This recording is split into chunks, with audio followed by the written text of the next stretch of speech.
Hi everyone, Comic Reviewer here. This time doing another Studio Ghibli film review. And this one is on The Boy and the Heron. Now as you know, The Boy and the Heron is a 2023 Japanese animated fantasy film which was written and directed by Hayao Miyazaki, which of course does take influence from the 1937 novel How Do You Live, but of course wasn't meant to be adapted. So the premise of the film is meant to take place, during the days of the Pacific War, where we see how Miyato ends up losing his mum tragically in a hospital fire, and we do kind of see how his father ends up marrying his late wife's sister, Natsuko, and we do kind of see how Hiyato not only has to deal with loss and grief, but also has to deal with a mysterious heroine that May has clues to basically with connections to his mum, as well as learning more about a mysterious tower and the things that basically go around strangely around his new mum's estate. And I think at first the film starts off good, it looks promising, but it's also clear Hayao Miyazaki does, I think, lost a bit of his magic with the film. It's also clear that, what the film is trying to do right is dealing with the themes of grief, how it can affect you and others around you. And I don't think Miyato's badly written as a character, but I think there's moments where he does feel bland. He's just there to be a kind of cold, distant character, and that's it. But I think when you've got this other world that he goes to, this other thing, I think the original intention was meant to do a story based from Whisper of the Heart, from basically Shuku's storyline. And I wouldn't be surprised if Hayao Miyazaki wanted to do it, but instead just kind of took inspiration from his previous work and try to work with what was given to him. And I think there's moments where I think, character designs just don't fit what I think the boy and the heroine needs to be. And I think the most notable thing is the maids.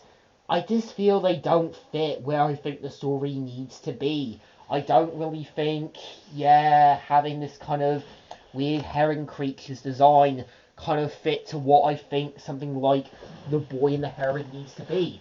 I think some films like, basically Laputa, also basically Spirited Away, as well as basically Princess Mononoke knew what to do with weird character designs and can fit them well. And you can really get this feel they knew what they had to work with.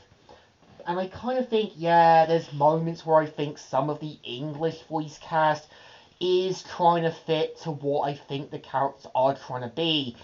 But there are moments where I think they just don't fit what I think they should sound like. And I think most notably is Christian Bale playing the role of Marito's father. And you get this feel like he's trying to sound a bit like a Rocky Balboa-like character. And there is basically Florence who basically voices the much younger Kiko. And I just feel like her voice sounds a bit too much like Jasper from Steven Universe, and she's trying to sound like this really tough bad girl character, which I don't think her voice really should fit what her character should be. I think they should have gotten someone like, I think, Ronda Rousey, someone like, Lauren Bailey, someone who could actually fit. And I think seeing how, a lot of it just seems to be taking inspiration from previous works, it's just clear that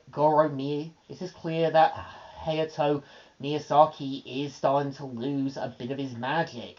And I can see where his son wanted to do Earwig and the Witch to do something new and different.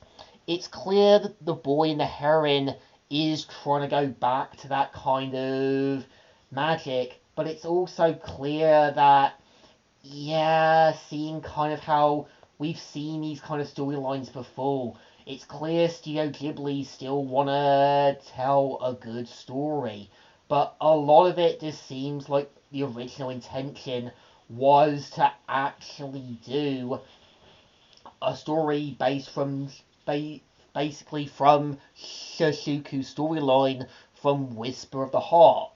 And I think there's moments where, yeah, it just feels like we've seen this kind of storylines before. We've kind of seen these kind of adventures from previous works.